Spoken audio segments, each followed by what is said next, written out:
All right. I broke a rule of mine. I apologize. I'm going to use PowerPoint. So, still bad every time. Oh, so let's,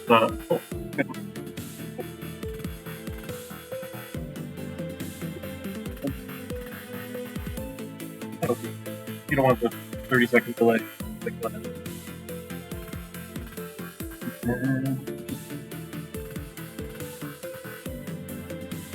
We're getting there.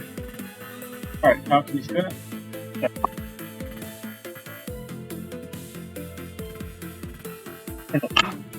What would use PowerPoint? Like, is it still useful or effective, or I just feel like there's people reading to me. That's probably them being bad at reading at the people that don't know it. But that's a whole other story. Right. So we're going to talk about ethics today. So this is not that class, the other one here. The last new topic we have kind of rounds out our intro to computer science. So hopefully by now you've had 2 semesters worth of computer science. This is a good way of what do we do with all this, and a chance to talk about that, which is really interesting. I don't think we'll have much on Thursday, so we can just have that open for project work time. And then we will have a lab on ethics, so we'll have that next Tuesday as well. Shouldn't take you the whole time. This one's relatively quick. We'll take a look at it. I'll show a couple examples here, and you folks have a chance to play with it and have some fun in lab. And then we've got a couple other days set aside for the final project work time. So if you've paired up with somebody, fantastic. I think we're able to do all pairs. I don't think we needed a trio, but I gotta look and see. Let me do this. Probably too late to do that. Let me go to Canvas here. Give me 1 second. I gotta stop sharing my screen. I'll come back in a second here because this button in Canvas puts all your names on the screen.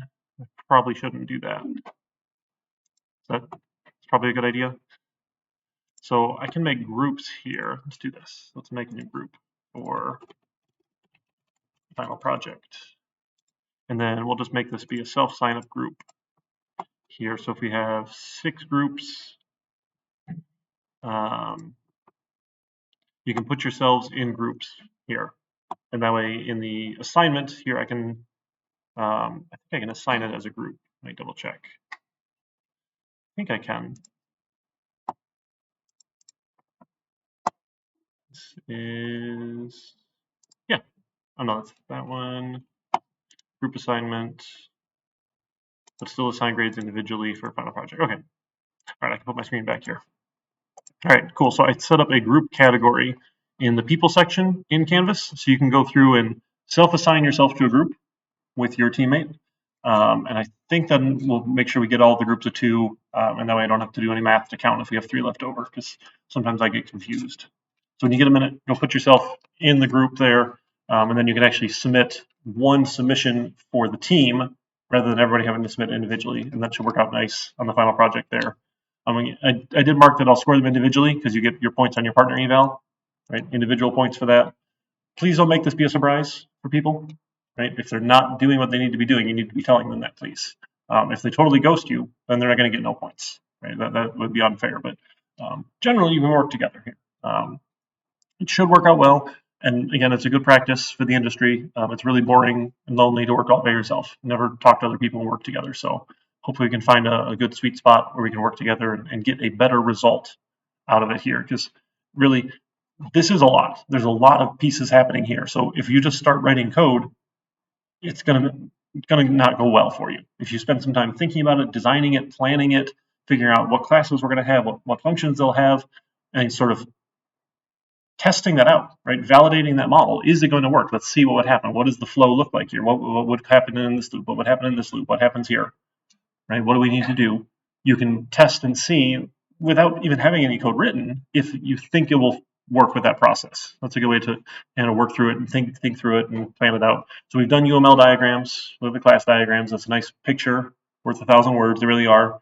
There's other UML diagrams you can do, other sorts of ways of showing how classes will interact. We don't spend too much time with that in this class, so you can take whole classes on using the tools and whatnot, but there's a lot to it. So hopefully over the next couple weeks here. Again, aiming to be done by 418, so I'll be around to help on all these times.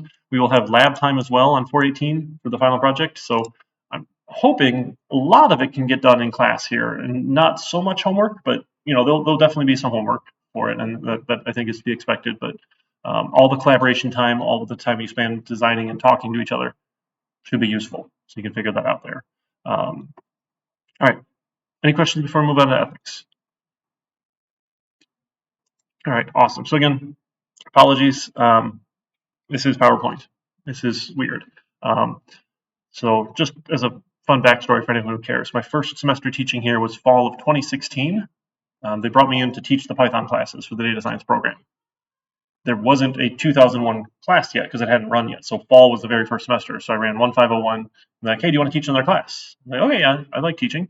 So I taught a CIS 200, which is good practice. This is the second class for computer science students taught in C++. And I sort of not co-taught, but I had a section, and then Dr. Ellenbogen had a section, and he brought me under his wing and said, hey, this is what I do. Copy as much of it as you want, copy as little of it as you want. Just I'll like show you what I do when I teach the class. And this is his presentation slides for ethics here. So he's since passed. He was a great guy, really nice. And I don't know, I like using him. So he does a nice job with it here, and he's been doing it for a long time. So a couple things we got to talk about. What is engineering? So this is a different level of definition here. We'll look at the code of ethics and then some case studies. And then later on, we'll jump out, not in PowerPoint, we can go around and look at some other things and have some examples and have some fun. So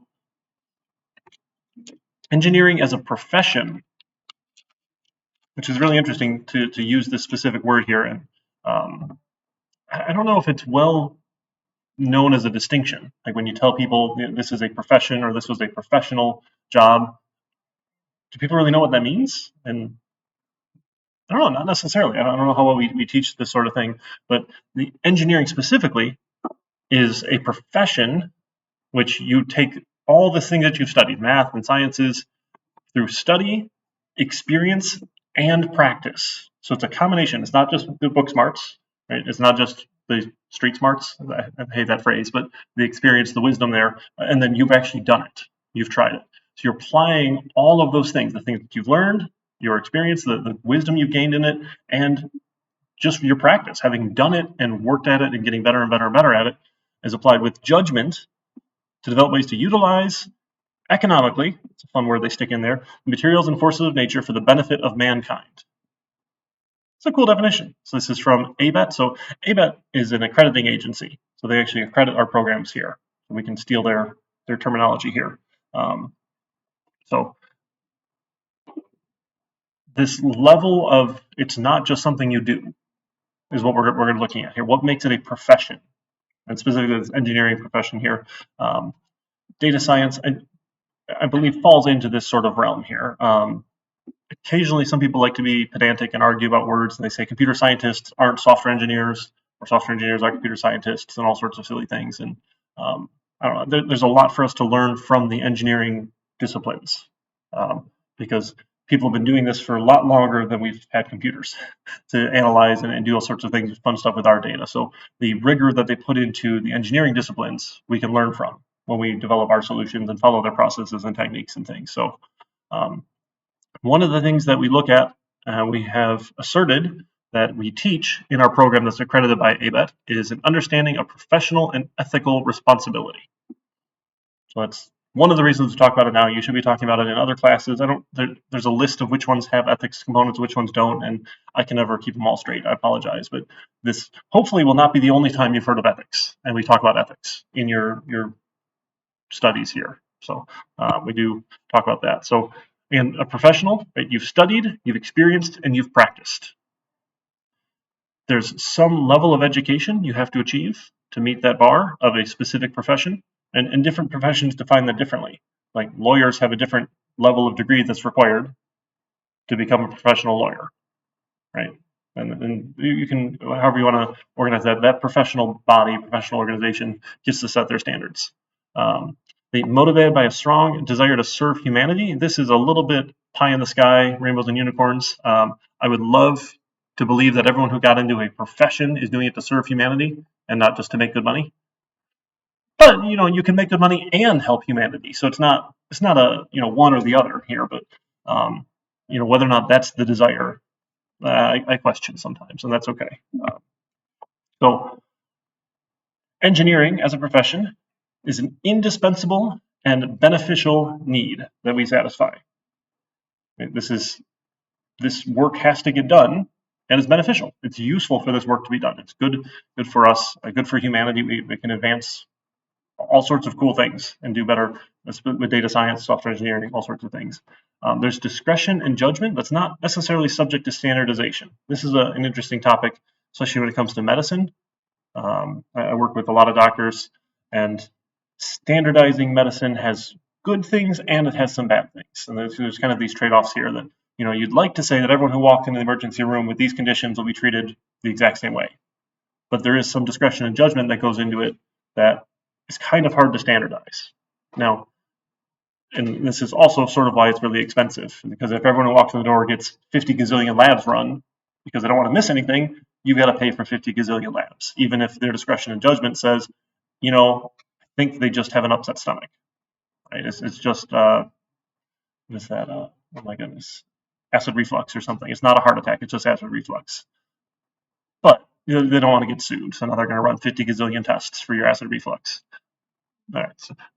So knowledge and skills not commonly possessed by the general public is one of those bars that makes this a profession, and not just anybody can just walk up the street and do it. I'd like to imagine anyone can learn to do it, but it's not just common knowledge that everyone has. This idea of a group consciousness is super cool. That as a profession, as a whole, they promote the knowledge, professional ideas, social services to try and what sets this profession apart. Right? What do we do specifically to say this is what our profession does here? How do we share knowledge? And software, I think, is one of the coolest fields here, because you can go to a website called Stack Overflow, and people just out of the goodness of their hearts will answer people's questions. Like, hey, I'm getting an error, I don't know what's going on here, and people just volunteer their time to answer questions. And it's now served as a giant repository for, hey, I have a problem, I'm going to go Google it, I'll get an answer on Stack Overflow. It's awesome. So they were promoting the knowledge here, helping each other, sharing it out. Professions, you can in some cases have a legal status. This one is not as common in software, but when it comes to physical engineering, I learned the chief engineer, civil engineer, when you build a bridge, is actually personally liable if the bridge fails due to faulty, if they cut corners and didn't do things to the right standards. They're personally liable for it, which is a little scary. And I don't know if software engineers would be up for, hey, I'll have personal responsibility for this app if a bad thing happens with my app. I mean, but the good thing is here, if you follow your process, you're covered here. But this is hey, we took shortcuts. We didn't, we used the cheaper contractor who's using cheap materials. We didn't do the standards. So it's probably not as scary as it sounds, but well-formulated standards of admission. Right? What is the degree level that you have to have, what experience, and any sort of ways that you want to define this as a profession. And then they have a code of ethics. This is the important piece that our focus is on, not just this professional talk, but the code of ethics that says this is how we're going to define ethical behavior in our profession. And why is it useful that they have a code of ethics? Just this is an activity, an audience participation. Can you think of why it's useful, or why should they? Or if you want to say why shouldn't they, if you think this is a dumb idea, we can play devil's advocate and entertain that as well.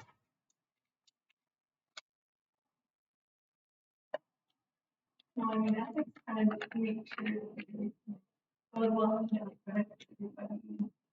everything works smoothly. So if you don't have put ethics, you don't know what you're going to get into. So it helps make sure that things run smoothly, benefits everybody. Right? We're not cheating people. I like that. Yeah. Yeah. Make sure that to make sure they can be held accountable.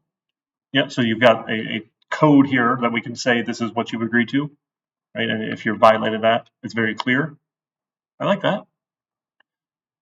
So just as a we're kind of jumping ahead a little bit here, but if I were to write an app for someone's phone, or not someone's phone, write an app that ran on Android or iOS, and it used more resources because it was doing some computation slow because I was too lazy to optimize it. So everybody who downloaded my app, which could be millions of people, I don't write really amazing apps at all, but you could, if your app becomes famous enough, get to reach millions of people, run on millions of phones, and essentially burn through their battery faster. Is that ethical? You just were too lazy to skip optimizing? You're like, oh, I know I should optimize it, but I don't care. Okay, if there's potential that could be better, you know, there's not legitimate reason to not make it better, then it's in violation. If you can, if you're able to, if it makes sense, then yeah. I like how you're qualifying that. So you said if you can and you're able to, why not do it? That definitely makes a lot of sense because there are certainly things that I can't optimize. Right? It runs slow. I don't know how to fix that. It's like beyond my abilities. Yeah, it's probably not wrong for me not to fix it then. It's just this is what it is. I don't know how to make it any better. But if you do know how to make it better, and you're like, I don't care, then we probably have a problem here. That's we'll look at what is the specific code here that we can point to say this was the right choice or this was the wrong choice that we can kind of hold ourselves to have a standard here. So interestingly, other professions typically work with their clients directly, like people who benefit from their services, we should say. Attorneys, doctors, right? They work with the person who's getting their services. How often have you met the engineer who worked on the road we drove on, or the bridge we drove on, or designed the car we drive, worked on the computer that we're working on? I don't think I've ever met any of them. Like I know people who work at Ford, but they're not like I don't know. So it's a little different because the reach is different there. A single doctor or a single lawyer can only work with so many people and affect so many people. But as an engineer, even the physical engineering where you can design a product and have it built, or for us in software, it just takes a couple clicks of a button and your tool is now available to billions of people around the world like that. Super cool. Like it's such an interesting time to be in who can benefit from that service. And then specific degrees here, generally the bachelor's is all you need at the engineering level, right? For doctors and lawyers, you need to get that doctorate level degree, whatever it's MD or so. I don't know the difference between an MD and a DO. Apparently they're different. Or the Juris Doctorate. I don't know, but you don't call those people doctor, even though it's a doctorate degree. You never talk to your lawyer and call them doctor. But people who get PhDs, you call them doctor, but they're not a medical doctor. So it's the whole terminology is just a bunch of nonsense. But so generally, we can say that things fall into 4 different categories for how we interact with people. There's etiquette, there's law, there's morals, and there's ethics. They're all a little bit distinct here, which is kind of fun. So etiquette is generally just what's socially acceptable. Right? It's not wrong, it's not right, it's just this is what we normally do. This is the etiquette here. The laws, though, are rules and consequences, typically made by the government, right, to maintain order and safety. Now, there's no law that says we have to greet each other and say Happy Tuesday. That's just my weird etiquette. I like saying happy whatever day it is because I'm just weird like that. But usually we greet each other. That's etiquette. Right? But this is what we normally do. We all say hi to each other. We say, how was your day? Not that we really care what their answer is. This is what you're supposed to say. And people say good, even if they're having a crappy day. Because if you say, no, I'm having a crappy day, then you have like a 5-minute conversation with this person. You don't really want to have a 5-minute conversation with this person. So you just say good and smile anyway, because that's easy. And this is just our etiquette. This is what we know, what we expect. The laws, though, it's very I don't want to say a low bar here, but what is legal and what is right. It's very different, very wide gap here between this is legally permissible and this is probably the right thing to do. So when we talk about morals and ethics, the morals are personal views of right and wrong. And everybody kind of has a not necessarily different set, but differently informed set of morals based on their upbringing, religious beliefs, societal influences. right? Whatever we've known and accustomed to, that generally kind of shapes our morals. And this is what we think is right and what's wrong. And then ethics becomes a way to codify moral behavior, to define it and put rules, or rules might not be the right word, but to put down definitions for what we would say this is moral behavior or not. So the gap then between legal and moral, legal and ethical, is huge, and that's the problem here. Because the law hasn't considered everything. Right? There's no way to make a law for every possible single situation, and you don't want that. That would be awful. No one wants to have that. Encoding moral standards into law is generally unenforceable. Depending on what the moral standard is, it's generally unenforceable. Laws need to be impartial, should be impartial, and treat everyone the same.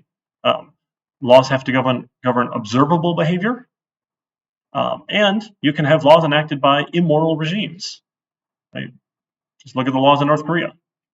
I don't recommend you go there. I don't know why people still go there. Wasn't someone just there like and served 5 years in prison for taking a poster off the hotel wall or some like. I get world travel. Like world travel is amazing. It really is to go out and see the world and see what we're missing here because we live in a big bubble here in America. But I don't recommend North Korea. I just don't. I don't know. Dennis Rodman went though, right? Wasn't he like of all the weird people? That thing? Didn't he go to North Korea?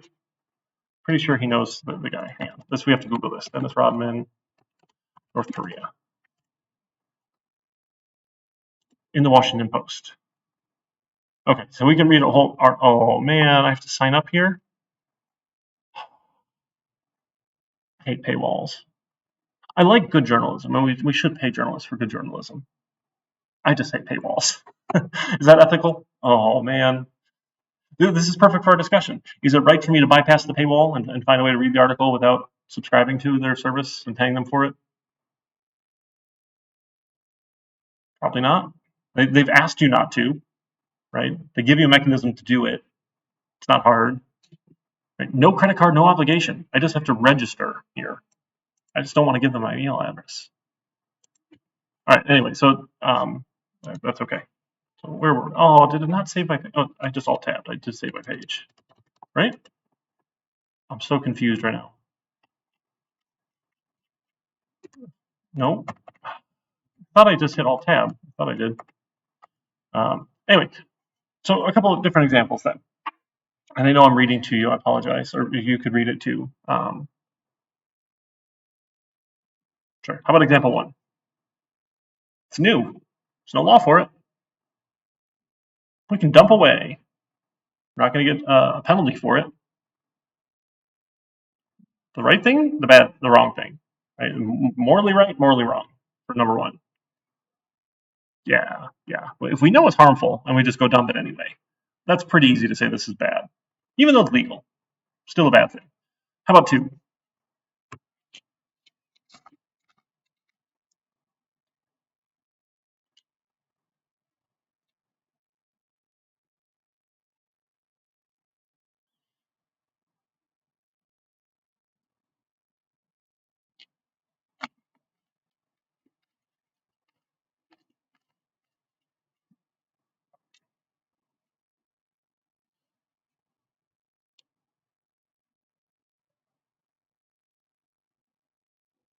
Right, wrong, good, bad, legal, illegal.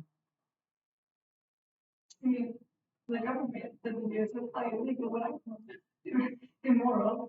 I say it's immoral because if it's just bought with junkyard, it's typical quality that I'm getting that people are fixing. Right, so you're saying immoral because we might be getting subpar or sub-quality material. Okay, so we need more information. What if it's the exact same quality? What if all we needed was a junk something? Was it still immoral? Back to my friend, thanks for donating those bits to the Student Scholarship Fund here at the University of Michigan Dearborn College of Engineering and Computer Science. You're a legend, sir. Would it still be immoral, you think? No, but it's still be illegal. So I would actually push back on the illegal argument here. I think it's against policy. I don't know for sure if breaking government policy is illegal or not. I think there's repercussions that could happen to your employment. I don't know if you've actually broken a law or not. I would have to look that up more to say whether or not following a policy is actually illegal or just like you just lose your job or you get a warning and it goes in your HR record or whatever nonsense there. So okay, so he didn't follow the established procedures, so we think this is probably wrong, probably immoral. Okay, now what if the proper process was going to add 4 weeks time to get this part holding up a project? And this project is beneficial. We want this project to happen here. And a 4-week delay is going to cause not all sorts of damage, but delay in this benefit that we're going to get from this project. Is doing the faster thing right then? Or do we still stick with the slow process because that is the right thing to do?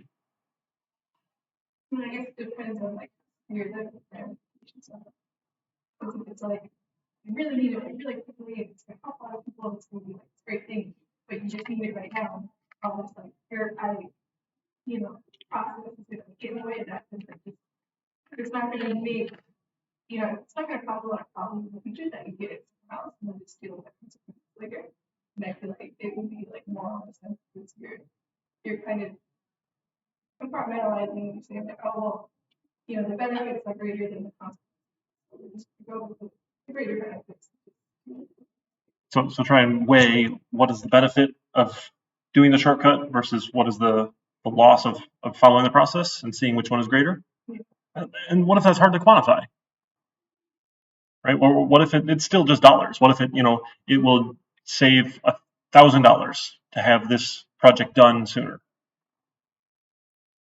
How do we say $1,000 versus following procedures? Because there's no dollar amount of procedures, right? It's like, here's the established procedure we're supposed to follow.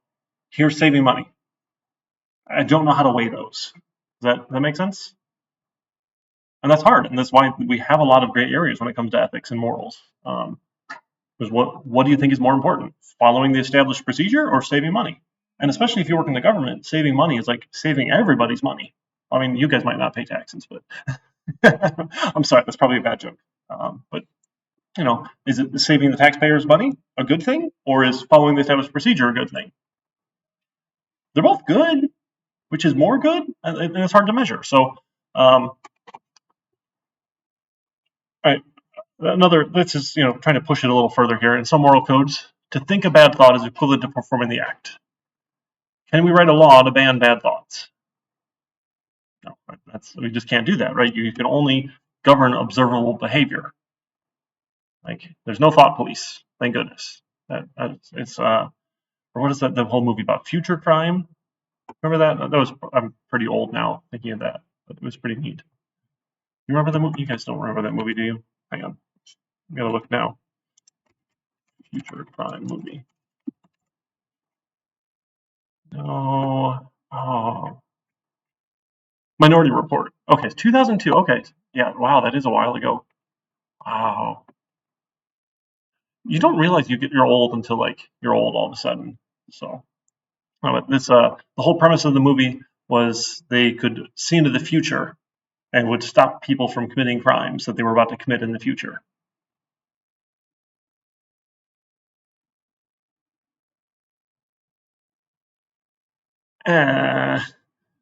Like, interesting premise. I mean, the movie was kind of interesting. I don't know if you're a fan of Tom Cruise or not, but he did a nice job in it. So you can't govern thoughts, right? That's pretty easy to see. Okay, so then professional ethics then. Ethics is the study of morality here, when we can codify it in the code of ethics. Professional ethics guide the conduct of the profession, and most technical societies have a written code of ethics.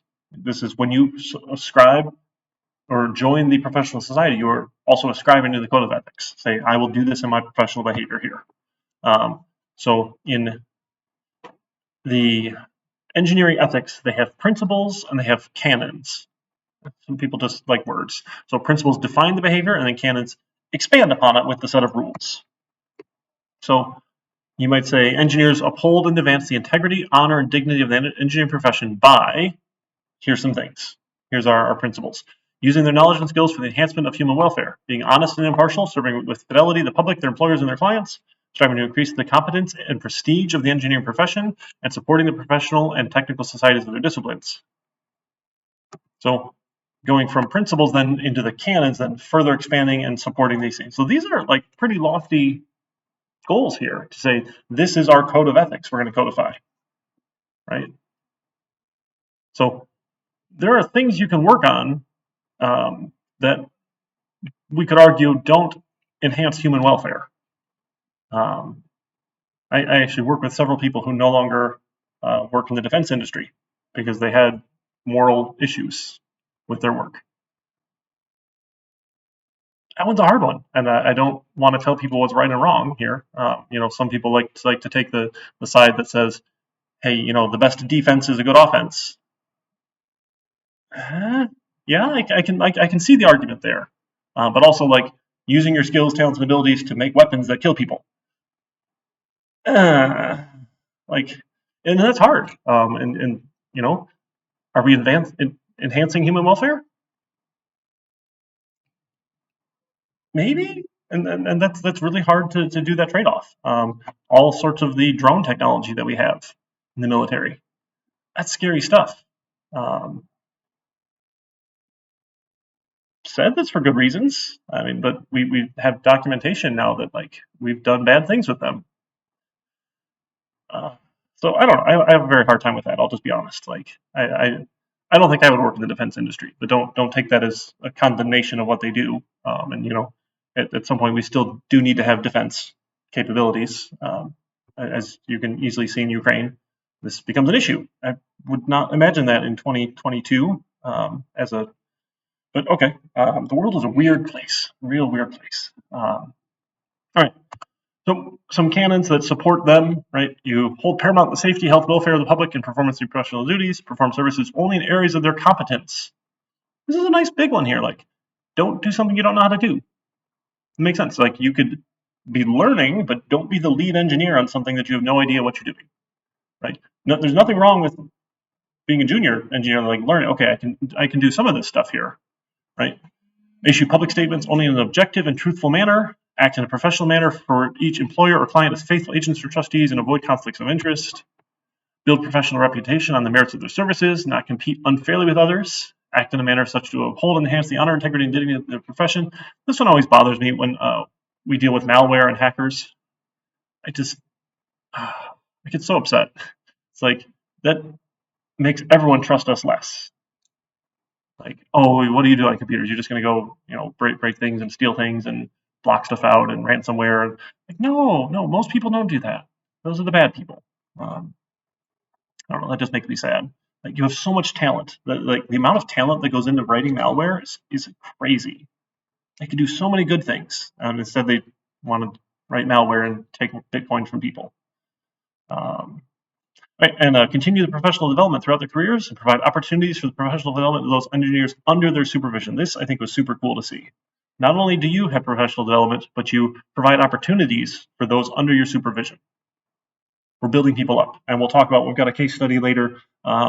It's a little old now, and I feel a little bit bad about it, but it's a great example, and I just think Uber's a trash company, so I like trashing them as often as I can. So we'll use some of their examples of this is bad, not ethical behavior. Don't do this sort of thing here.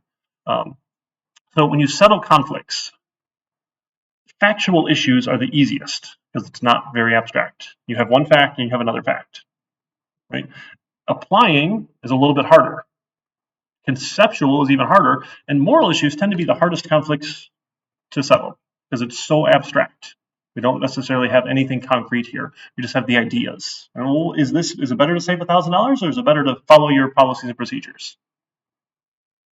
Like it's hard. So it's hard to settle the conflict. So a moral issue. Should drivers be allowed to speed? Almost all new cars now have built-in GPS, right? Can you figure out how fast you're going using GPS technology? So, and do most GPS technologies know the speed limit for the road? So we could, if we wanted to, set cars to never be allowed to speed, right? We have the technology available now. It could be done like that, and it would happen. Right? They actually have that mode now for like kids mode that doesn't allow it to speed in cars. It's a little weird that it's just called kid, like for your teen drivers. Like, and my son is 15, he's turning 16 in September, and he still like walks into walls at home and like bumps into things all the time. I'm like, you really gonna drive a car? Oh man. Um, but with the car like has an ability, you can set a top speed limit, but we don't do that for everybody. Is it illegal to speed? Yes, I think we all agree it's illegal to speed, right? You can get a ticket because you broke the law. Is it immoral to speed? Like, it's against the law, but is it really? Is it bad? What if you're only speeding like 2 miles an hour over? Okay, it's Michigan. What about 5 over? You can always get away with 5 over, right, in Michigan, unless you're in Novi. Novi cops will write you up for 5 over. Just be careful in Novi. Although I will admit, being a white guy, I don't have that problem very often. Other people, just lots of reasons. Anyway, sorry. That's a whole other moral issue. So, should we be allowed to speed morally or immorally? It's against the law. You look a little confused, and that's okay. This is like hard, confusing stuff. And like before, we've all done computer things, which is very straightforward. I love computers because you put something in, you get the same thing out every time. We start dealing with like people and squishy issues and emotions and thoughts and morals. It's like it's really gray and hard, and it's very uncomfortable for me. I just don't understand them. So I like numbers. That's my lane. So I don't know. What if there's an emergency and you have to get somewhere faster, and now you're not allowed to speed, and now you've caused harm because you can't get to the hospital soon enough in your car? Right? Have we held the, what was it here, our paramount the safety, health, and welfare of the public by limiting people, preventing them from speeding? What if we have a button that says this is an emergency, I need to speed? Would that settle that? And they could, but like at least we've attempted to keep people from speeding, but now they have the option to say this is an emergency, I need to break the law here for an important reason, and then it's on them. Is that a good compromise? It should just be allowed to speed if they have to. So speeding is it's your own risk. So the problem is though, there's a statistic here, and there's a fun fact that 78% of statistics are made up on the spot. I don't know if you heard about that before or not.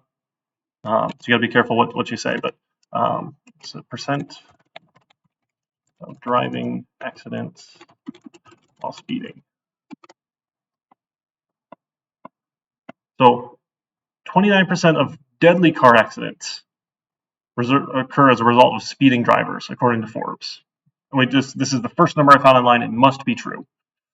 So take that with a grain of salt. But if we know that speeding increases the chance of harm, not just to yourself, you said like we could take the risk to ourselves for speeding. If it only would harm you, I think that's a good argument. But we know that speeding increases the risk of harming others. Do you think that argument's still just the same? And it's okay if you do. I don't mean to like lash out at you. I'm sorry. So you said if we should be allowed to speed because it's up to your own choice whether or not you want to speed or not, because it's right. It's our own. We're taking the risk on ourselves. But my counter argument to that is, well, it's not just a risk to yourself; it's a risk to others. So does that still make it moral?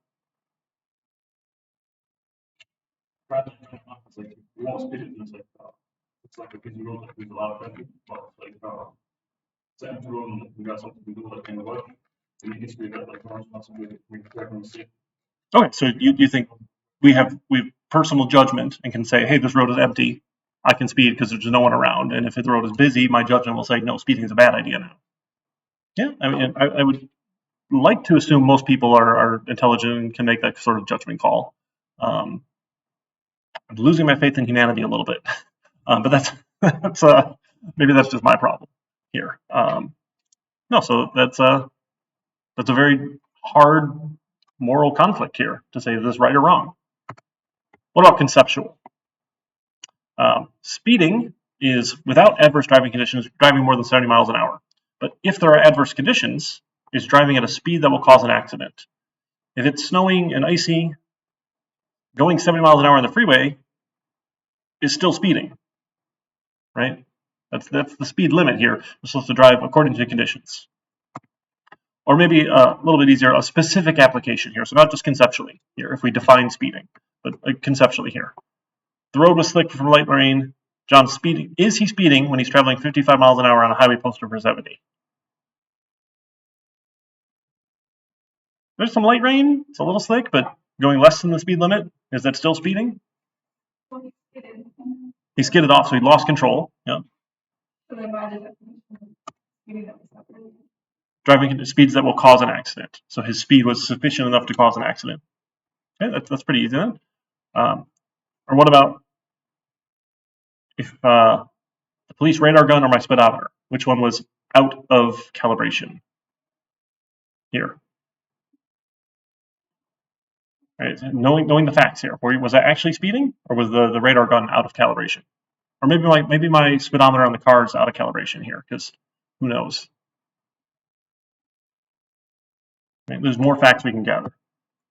All right, some types of ethical issues: conflicts of interest, whistleblowing, safety, environmental, product liability, public service, and then there's a YouTube link you can watch later at your leisure. I can't play YouTube videos on stream, just reasons. Then it gets blocked and stuff like that. But so conflicts of interest, right, are if it benefits you in a way to make this decision, then you're more likely to vote for it or say, yes, this is the thing we should do, right? Because you get some sort of benefit out of it.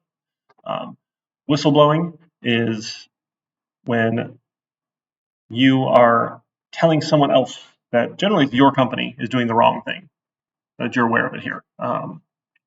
So resource allocation is an interesting ethical issue here, because we've said we have to hold paramount the general health, safety, and welfare, right? But some projects with limited funds can't do that, right? We only have so much funding. It'd be nice if we had unlimited money to do things here, but there's so if we had $1 million to spend on guardrails at $13 a foot in the last 20 years, we have two different roads that could get guardrails: a 2-lane scenic mountain road with very steep shoulders, and if the car falls off, they're basically dead. But only 20 cars travel that road every day. Or a 4-lane highway, and if you go off the shoulder here, you got about 10% chance of dying here, but 22,000 cars a day travel on this road. So we can apply some quick arithmetic. So it looks like at 20 cars a day, with your chance of falling off here, you get 0.01 encroachments per mile per year. With the 4-lane highway, there's 3 encroachments per mile per year at this rate. So which one is the better place to allocate our resources?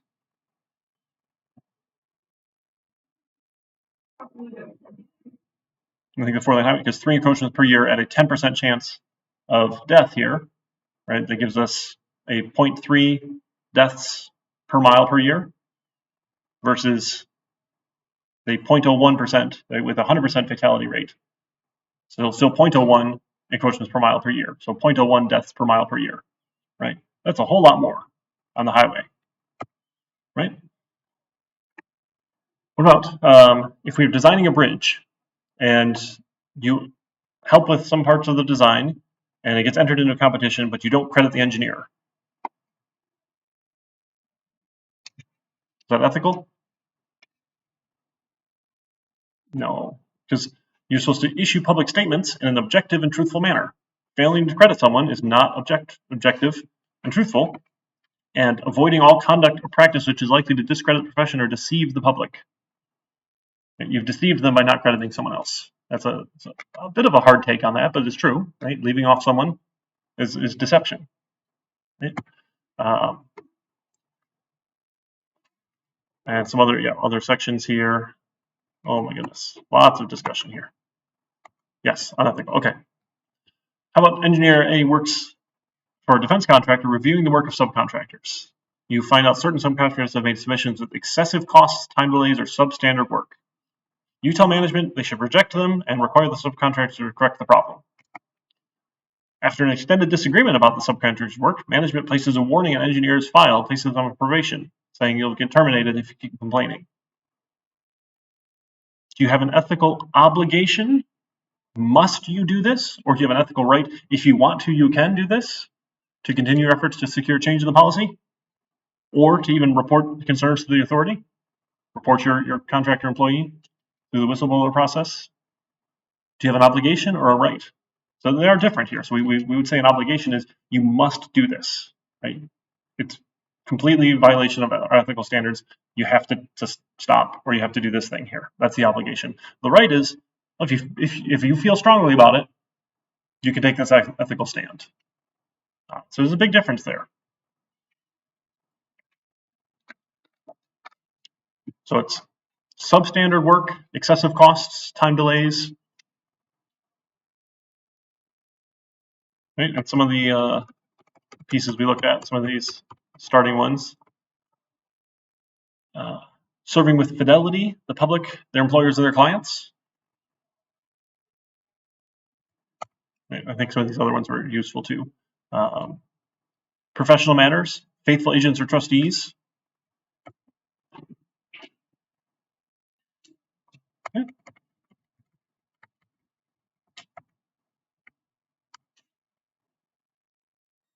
You have thoughts?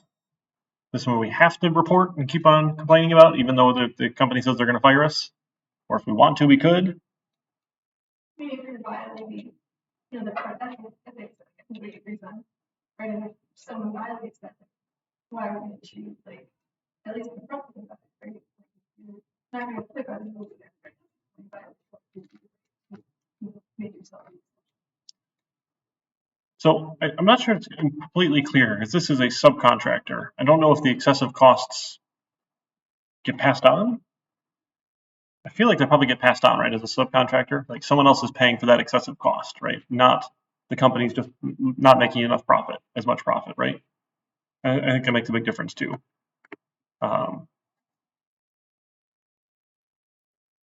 So the Code of Ethics says you shall at all times recognize their primary obligation is to protect the health, their safety, health, property, and welfare of the public.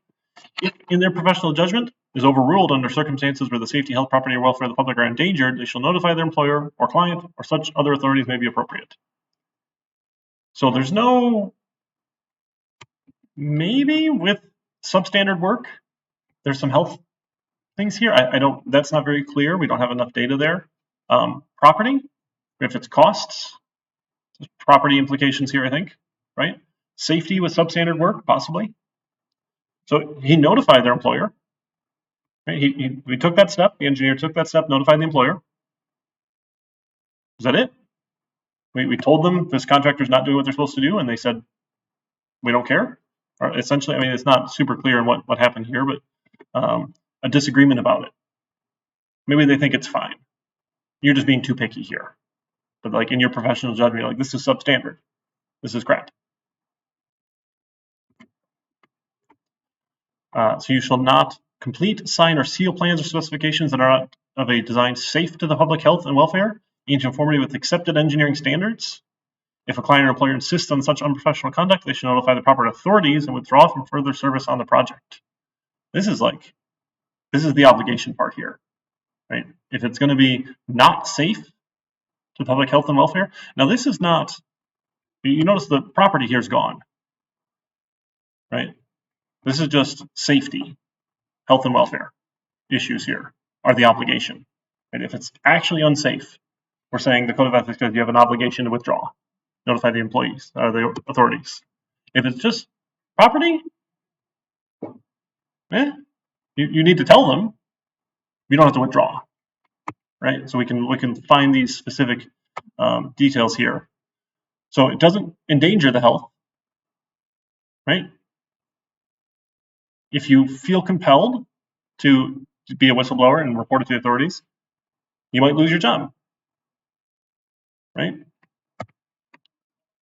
So the right to do it, definitely there, but it's a matter of conscience, not saying you have the obligation to at this point. And this is where these get a little gray and need some discussion sometimes.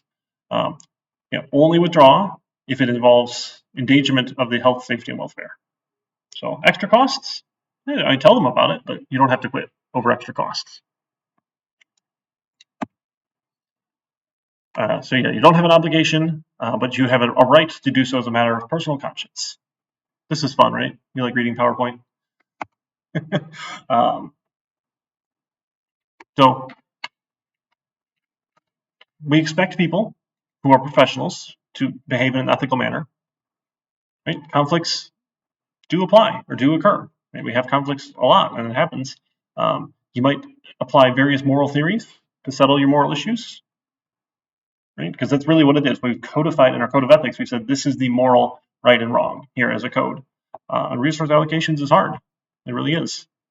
So there's other examples, but we don't have to get into those. Okay, so I want to show you the moral machine from MIT. This is really fun. I think it was still MIT, wasn't it? Maybe it's not now. So it gathers a human perspective on moral decisions, such as self-driving cars. They show you dilemmas, and you have to choose the lesser of two evils here. So you get to judge which outcome you think is more acceptable, and then we'll compare them to how we go. So we'll click Start Judging. So a self-driving car has a brake failure. Here we go. We have to show descriptions. And we'll continue ahead through the crossing here and kill 4 homeless people and 1 woman if nothing happens. Brake fails, car doesn't do anything about it. Or the car has a brake failure, will swerve into the concrete barrier and kill 4 female executives and 1 woman. What would we say the self-driving car should do? We only get a choice of one or the other. Like, what is the lesser of two evils? Right? Are we protecting the passengers or are we protecting the pedestrians?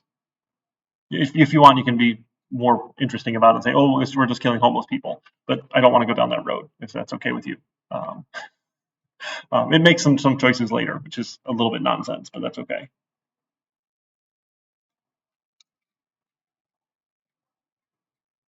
Because it's the same number of people. So 5 people die, 5 people die.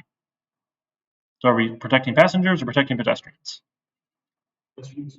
Protect the pedestrians? Okay, sure. So if we write the code, we'll say swerve. All right. How about we kill the 4 passengers or kill the 1 pedestrian, who, by the way, is crossing legally here at the crosswalk that's green here. And they're a male athlete, and the people in the car are 2 doctors and a large man and a large woman, not the athlete here. This is a little silly with this site, but that's okay. Who do we want to protect? Pedestrians or the passengers?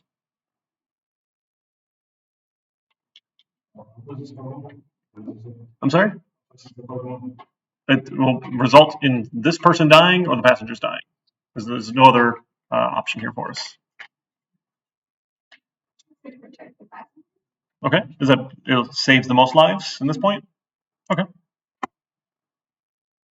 Right. The self-driving car has no passengers. It can either kill the elderly people crossing at a red signal or kill the not elderly people crossing at a green signal.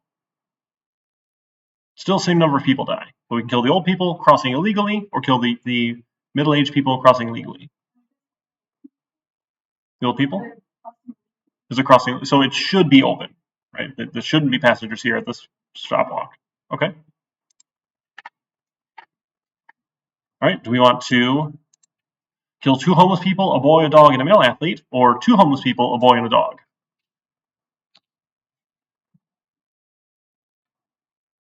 So 4 people dead versus 3 people dead, and the dog. Can't forget the dog. Sorry.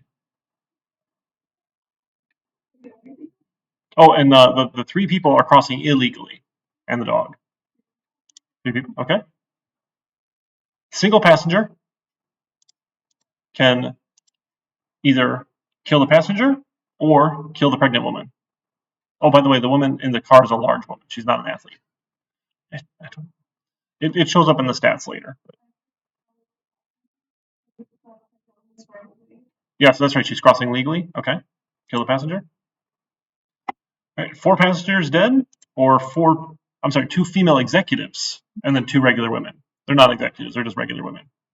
And they are crossing legally. And there's homeless people in the car.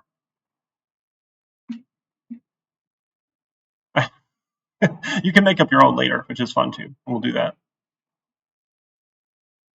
What should we save the passengers or save the pedestrians? They're crossing legally. Save the passengers? Save the pedestrians? Okay. All right, we can kill 2 large men, a large woman, and a man, or 3 male athletes and a female athlete. So we got 4 versus 4, but all 4 of them are athletes here. 2 of these men are large. They're not athletes. And 1 large woman. Yep. What should the car do?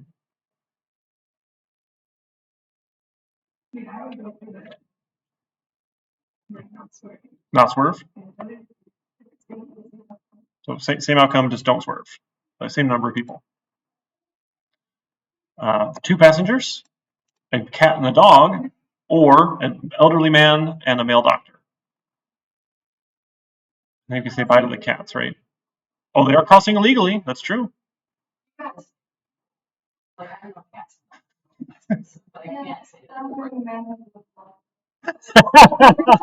elderly man has lived long enough. Which one are we doing? Cats and dogs? Kill the old man? Okay.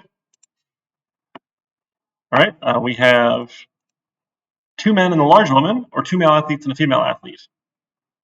No notice of that they're crossing legally or illegally. Do we do the non-interaction or the interference? Or not non-interfering or interfere?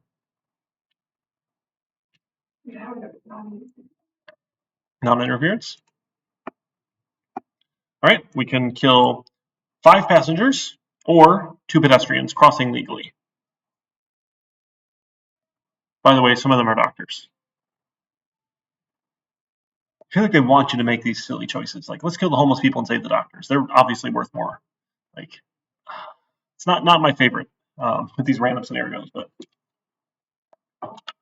we're almost there. Kill the passengers? Yes. Pedestrians, because there's less of them? Yes. Okay. How about 5 children or 5 adults? One of them is elderly. You know the elderly? So save the children? All right. What about female doctor and large woman or male doctor and large man? Versus non-intervention or intervention as well is a choice. Non-intervention, okay. The woman crossing legally or the man crossing illegally, intervening or not intervening? So we'll intervene, but hit that side. Okay, so here's our results. So for us, saving more lives mattered a lot. For others, maybe not so much. For protecting passengers, we were like basically in the middle here. For upholding the law, we went often to swerving towards where people shouldn't be, right? They've made a choice, right? They risked crossing when they shouldn't be crossing, maybe. Avoiding intervention, we said doesn't matter as much. Other people matters a lot. Generally, if I do this myself, I go with the non-intervention route. I think that's honestly the easiest to code. But in terms of if we're going to make decisions here, I don't want to actively make decisions to kill people.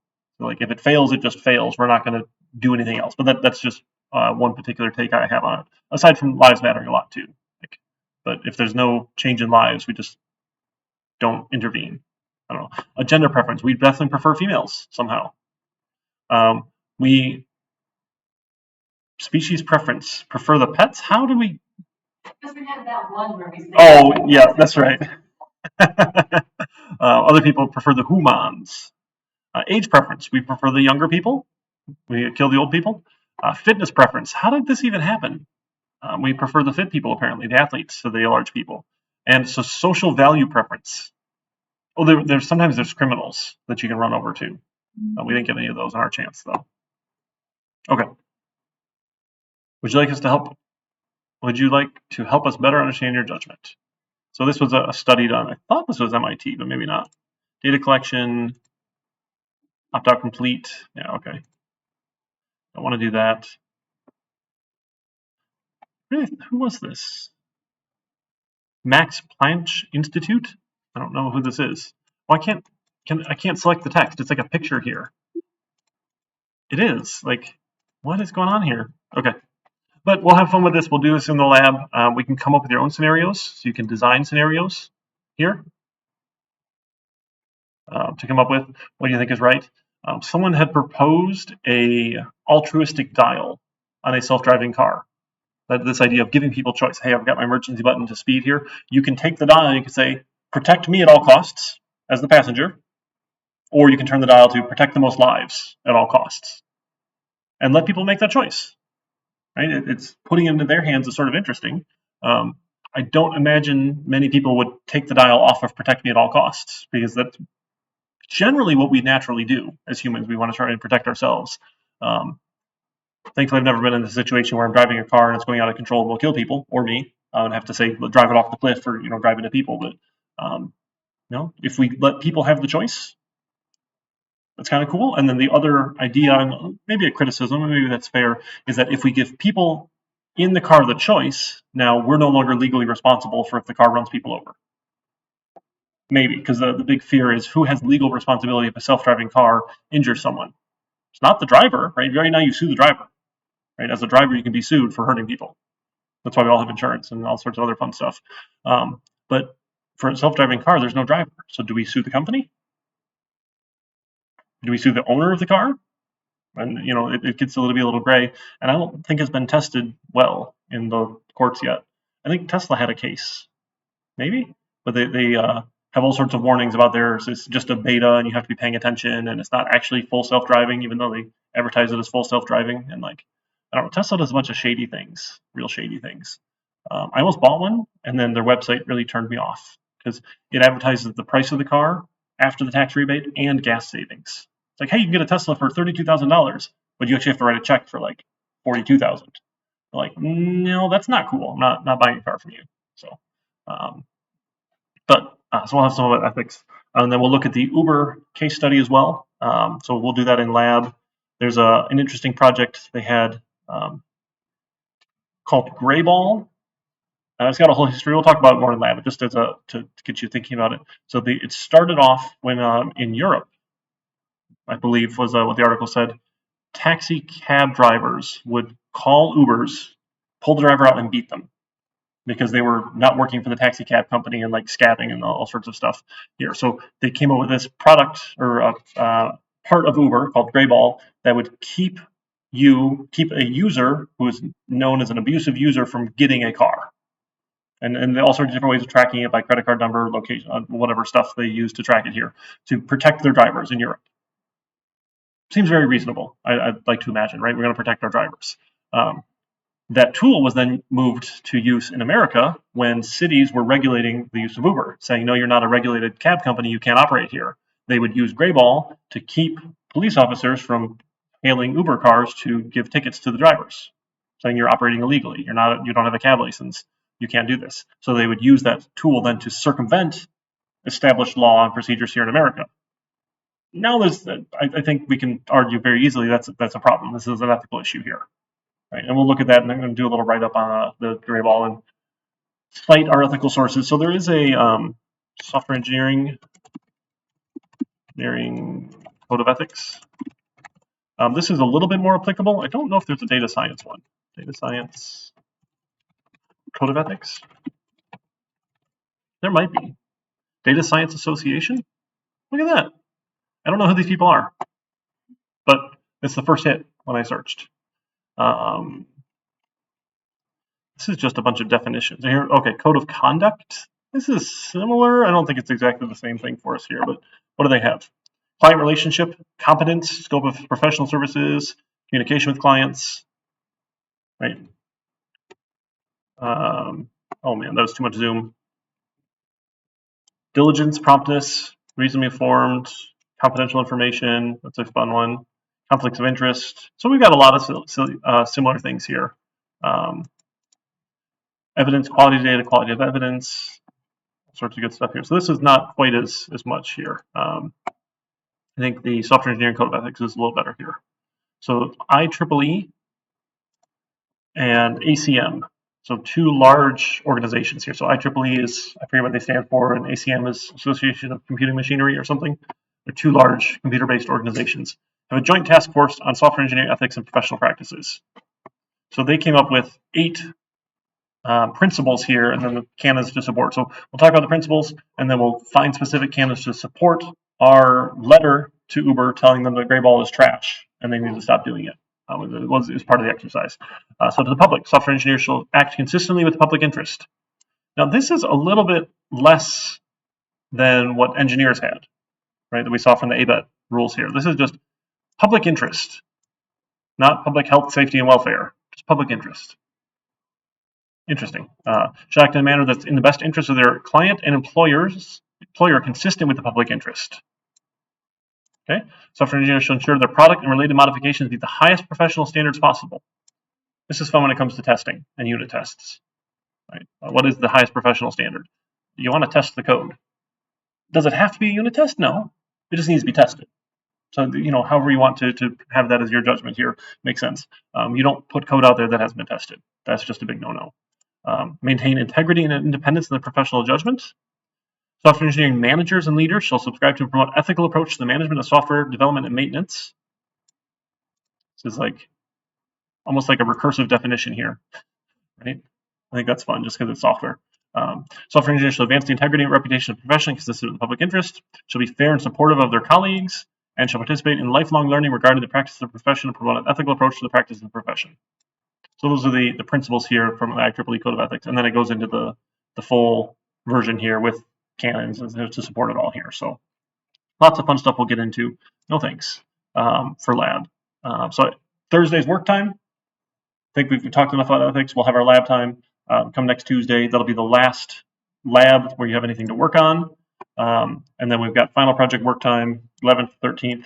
Lab time is also final project work time on the 18th. And then we've got a week off. Hopefully you're done. You can focus on your other finals. We'll come and show our Texas Hold'em game, show the stats, and we'll have a little bit of fun with it. Take a look at your code, kind of explain what your process was going through it. I expect a lot of it to be similar because there's like the Hold'em hand class and the poker hand class, like how you go about this approach and how we do our sampling and the Monte Carlo approach. And if you just want to hard code in how much you do, that's perfectly fine. If you want to make it like a variable when you run it here, you can run with different amounts. We got lots of options here. So start with something quick, right? And then we can add in more interesting stuff as we go. We're going to kind of take this in steps. So another, I know we're almost out of time here, but if you want to start it here, like this, where we have all 5 shared cards is the easiest one to solve. So if you want to skip all of the other steps and go right to here to start when you start testing your odds, that's one approach, that's one option. And then we can build in the rounds where we have all the other cards coming through. Because your first round where you only have 2 cards, there's no shared cards, there's just so many possibilities here, it's hard to do these computations. So if you just skip right to, hey, you get 2 cards, they get 2 cards, and there's 5 in the middle, we know now there's only 990 possible opponent hands. We know what all the shared cards are. We don't have to do any of that math or modeling or picking out all the random hands that we could have in the middle, all the cards in the middle here. So just an option there for as you're trying to work this out, okay? And then add in the betting later. You can worry about the betting part after. We don't have to right away track the $100 and figure out bets and things like that, right? We can build this in pieces and add in the features as we go. A sort of iterative approach, okay?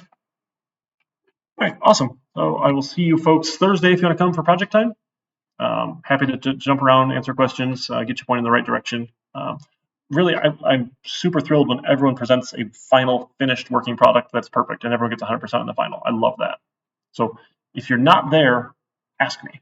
Right? I'm not going to solve it for you, but like I'll make sure you're making progress. Is sort of my goal with this. Okay. All right. Thanks everybody. I will see you Thursday then.